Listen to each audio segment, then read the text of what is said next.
When interest rates go up, cap rates have to follow in parallel, because if they don't, if you go in and you have a cap rate of 3%, but you have an interest rate of 6%, how do you afford the debt on that property?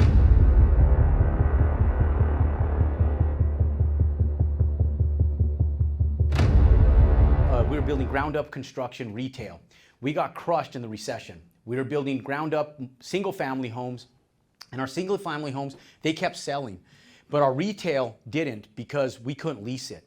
And so what ended up happening was we were spending a shit ton of money trying to get these assets paid for, and all our tenants weren't coming to the table. So I went down to Phoenix in 2009, and we started buying single family homes for about $30,000 a house, anywhere between $28,000 and $38,000. We were buying fourplexes for between $35,000 and $40,000 for fourplexes.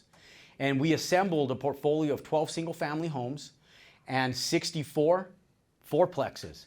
We sold that, we were all into that entire portfolio for just shy of $900,000. Okay, ladies and gentlemen? And what we ended up doing is when we sold that asset, we sold it for $3.9 million in early 2016. I went to Phoenix and I landed up buying an 84-unit apartment complex in Tolleson, Arizona. Last year, we did a cash out, no, 2 years ago, it's been 2 years already. We did a cash out refinance on the property, and it appraised for $15.1 million.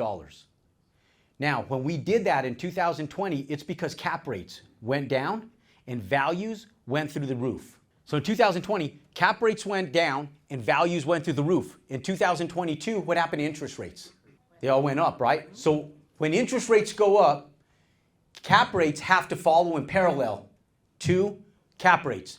Because if they don't, if you go in and you have a cap rate of 3%, but you have an interest rate of 6%, how do you afford the debt on that property? Can you? No.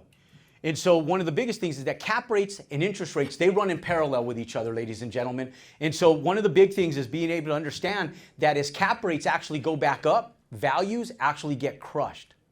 And so one of the things with the feds introducing what they just did on Wednesday is they said, Jerome Powell came in and said, look, ladies and gentlemen, in 2024, I want to be able to raise lower interest rates by 1.5% basis points. And then over 2025, go in and lower it at one more basis point. And then over 2026, lower it at least another 3/4 basis points. So what that does is it drops interest rates. So what does that do to cap rates if interest rates go back down? It drops interest rates back down. What happens to values? They go back up, okay? And so right now, I've been telling people, buy when real estate's cheap, because real estate's gonna get expensive again, ladies and gentlemen. So the good news is it's not gonna happen overnight. So for those of you guys that are sitting here today, haven't purchased, and are wondering how to purchase, this is still a great time to purchase because interest rates are still extremely aggressive, and it's at a place now that you can still go in and purchase. So when cap rates go up, values drop. Cap rates run parallel with interest rates. Invest today.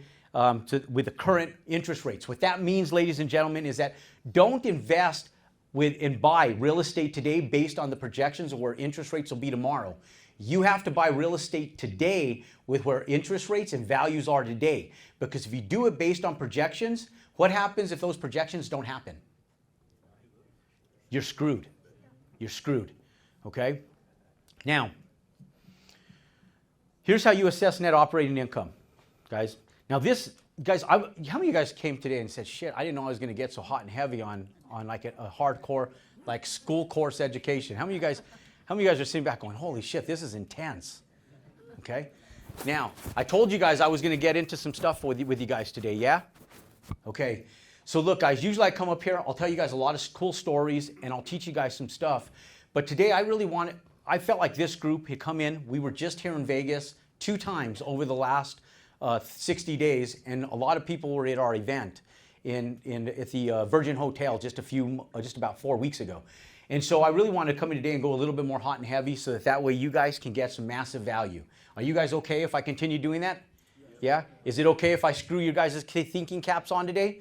Are you guys going to kill me? Your wives and husbands going to kill me. You go, why are you so exhausted? It's like, Jerome wore me out, man. Like, got me tired up in front of that room going over all this crazy numbers.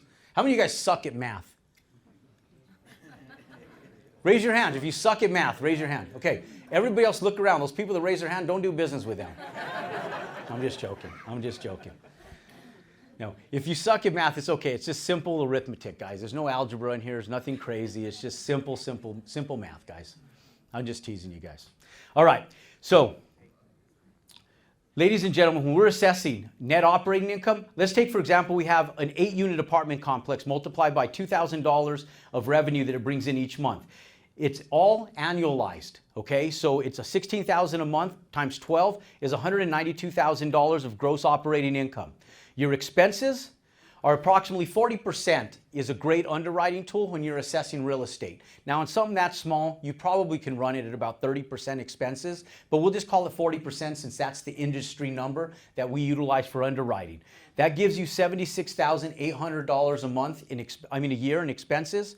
If you subtract that from the gross operating income, your net operating income becomes $115,000. You take your gross, subtract your expenses, it gives you your net. Make sense? Simple? Yeah? Did I lose anybody? Okay. Value, okay? Now here's where opportunity comes from, guys. You know, when those of you guys who raised your hand and said, I don't know where opportunity comes from in this market, I just want to buy. What I'm giving you guys right here is an explanation of where opportunity comes from. When I talk about a 5-1 arm, and I tell you that people are losing assets and people are over leveraged right now, it's because it's real and they cannot refinance. And they're stuck at a higher interest rate, high payments, and if you buy an asset in 2020 that had a 4% return on investment and you get a 6%, 7% interest rate, who's paying the difference of that 3%?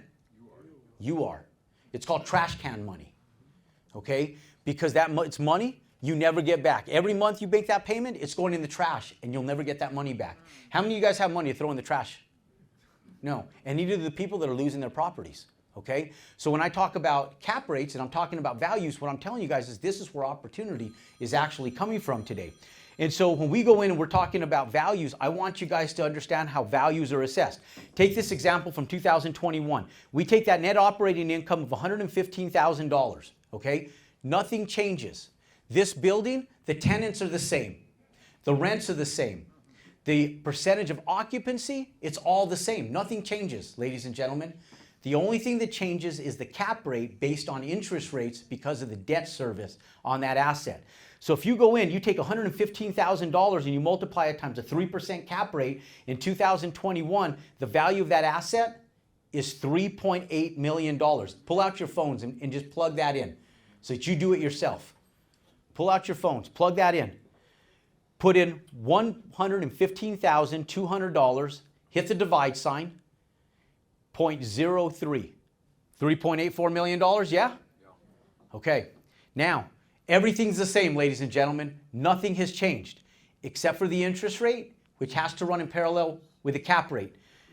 2023 comes along, and now and that's friendly, guys. 6.5% interest rate is friendly. Take that same $115,200, divide that times 0.065.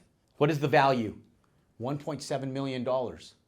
So how in the world do you go in, if you paid $3.8 million, how do you go get a bank loan for $3.8 million to refinance that? Because some people are saying, well, if the interest is bad, I'll just refinance it. How?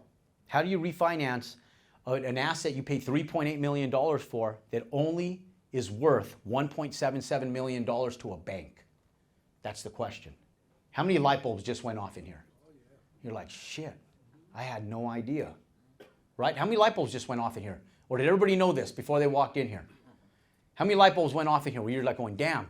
Okay. So ladies and gentlemen, that's where opportunity in this market comes from.